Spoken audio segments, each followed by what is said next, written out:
তায়েফবাসীরা যখন নবীজিকে পাথর মেরে রক্তাক্ত করে তাড়িয়ে দিল, তখন তিনি চরম দুঃখ ভরাক্রান্ত মনে মক্কার দিকে ফিরে যাচ্ছিলেন। পথে নাখলা নামক জায়গায় তিনি রাতের অন্ধকারে একাকী দাঁড়িয়ে নামাজে কোরআন তেলাওয়াত করছিলেন। মানুষ তার কথা শোনেনি ঠিকই, কিন্তু সেদিন তার তেলাওয়াত শুনে মুগ্ধ হয়ে দাঁড়িয়ে পড়েছিল এক অন্য অদ্ভুত সৃষ্টির দল। মানুষের প্রত্যাখ্যানের জবাবে আল্লাহ তাআলা সেদিন কাদের পাঠিয়েছিলেন নবীজির কোরআন তেলাওয়াত শোনার জন্য? আসসালামু আলাইকুম।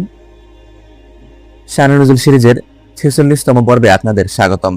আজ আমাদের আলোচ্য বিষয় সূরা আল আহকাফ। আহকাফ শব্দের অর্থ হলো বালির পাহাড় বা আঁকাবাঁকা বালুকা স্তূপ, যেখানে প্রাচীন আদ জাতি বসবাস করত। আকাশে কালো মেঘ জমলে নবীজি সাল্লাল্লাহু আলাইহি ওয়াসাল্লাম কেন ভয়ে অস্থির হয়ে যেতেন, এবং 40 বছর বয়সে পৌঁছানোর পর আল্লাহর কাছে কোন দোয়াটি পড়া অত্যন্ত জরুরি? চলুন সূরা আল আহকাফের প্রধান 4টি বিষয় এবং সেগুলোর শানে নুজুল বা নাজিলের প্রেক্ষাপট জেনে নেই। বিষয় 1, রাতের অন্ধকারে জিনদের কোরআন শ্রবণ। আয়াত 29 থেকে 32। তায়েফের সেই চরম হতাশার মুহূর্তে আল্লাহ তাআলা তার নবী সাল্লাল্লাহু আলাইহি ওয়াসাল্লামকে সান্ত্বনা দেওয়ার জন্য এক বিস্ময়কর ঘটনা ঘটিয়েছেন। সহিহ বুখারীতে বর্ণিত হযরত আব্দুল্লাহ ইবনে আব্বাস রাদিয়াল্লাহু তাআলা আনহু থেকে বর্ণিত, রাসূলুল্লাহ সাল্লাল্লাহু আলাইহি ওয়াসাল্লাম যখন তায়েফ থেকে ফিরে নাখলা নামক স্থানে ফজরের নামাজ, মতান্তরে তাহাজ্জুদ নামাজ পড়াচ্ছিলেন, তখন নাসাবিন এলাকার একদল জিন সেখান দিয়ে যাচ্ছিল। তারা দাঁড়িয়ে মনোযোগ দিয়ে কোরআন তেলাওয়াত শুনল এবং সাথে সাথে ঈমান আনল। আল্লাহ তাআলা সেই ঘটনার কথা উল্লেখ করে বলেন, আর স্মরণ করুন যখন আমি একদল জিনকে আপনার প্রতি আকৃষ্ট করেছিলাম যেন তারা কোরআন শুনে। যখন তারা সেখানে উপস্থিত হলো, তখন একে অপরকে বলল, চুপ থাকো। পড়া শেষ হলে তারা তাদের সম্প্রদায়ের কাছে সতর্ককারী হিসেবে ফিরে গেল।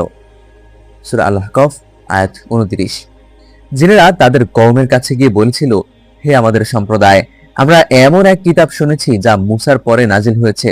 তোমরা আল্লাহর দিকে আহ্বানকারীর ডাকে সাড়া দাও।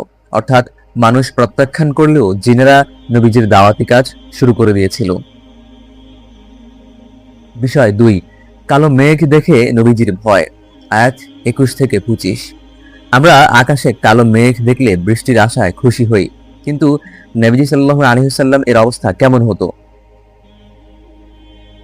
এই সূরায় হুদ আলাইহিস সালাম এর সম্প্রদায় অর্থাৎ আদ জাতির ধ্বংসের কথা বলা হয়েছে। তারা বালির পাহাড় বা আহকাফ এ বাস করত। হযরত আয়েশা রাদিয়াল্লাহু তাআলা আনহা থেকে বর্ণিত, যখন আকাশে কালো মেঘ দেখা যেত বা ঝোড়ো হাওয়া বইতো, তখন রাসূলুল্লাহ সাল্লাল্লাহু আলাইহি ওয়াসাল্লামের চেহারায় ভয়ের চাপ ফুটে উঠত। তিনি অস্থির হয়ে ঘরে ঢুকতেন আর বের হতেন। আমি জিজ্ঞাসা করলাম, ইয়া রাসূলুল্লাহ, মানুষ মেঘ দেখলে বৃষ্টির আশায় খুশি হয়, আর আপনি ভয় কেন পান?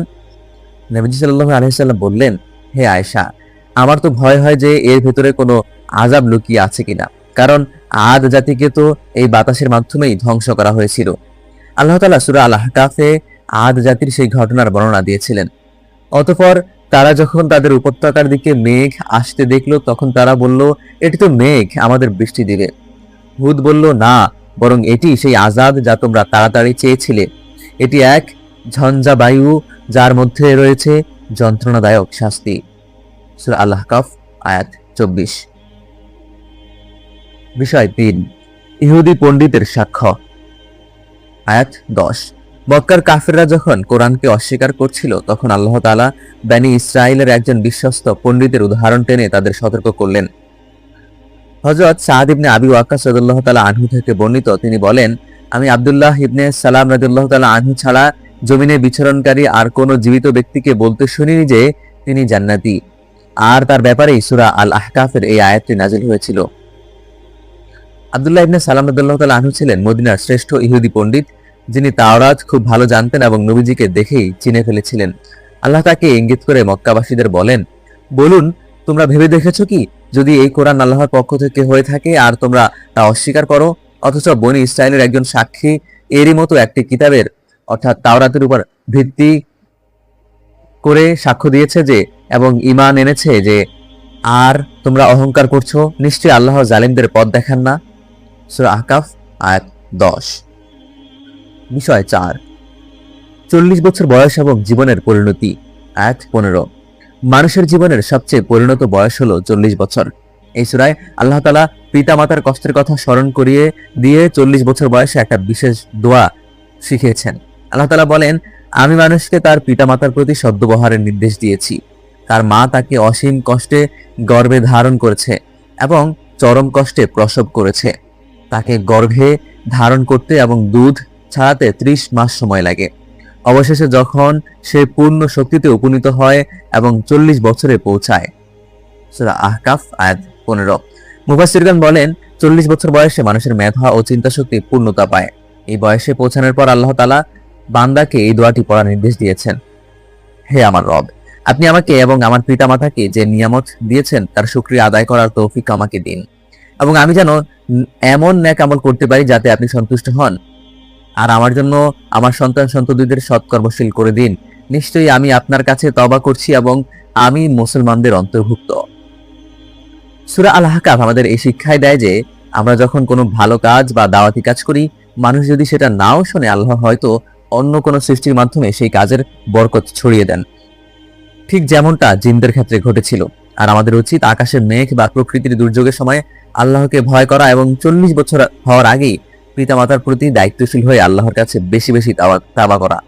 ইনশাআল্লাহ আগামী পর্বে আমরা কথা বলবো সূরা মুহাম্মদ নিয়ে, যে সূরায় যুদ্ধের ময়দানে মুমিনদের জন্য অত্যন্ত গুরুত্বপূর্ণ কিছু দিক নির্দেশনা দেওয়া হয়েছে এবং কাফেরদের আমলগুলো কেন তৃষ্ণার্ত মানুষের কাছে মরিচিকার মতো মূল্যহীন হয়ে যায় তার চমৎকার বর্ণনা এসেছে। সেই দারুণ পর্বটি শোনার আমন্ত্রণ রইল। ভিডিওটি ভালো লাগলে লাইক ও শেয়ার করবেন। আসসালামু আলাইকুম ওয়া রাহমাতুল্লাহ।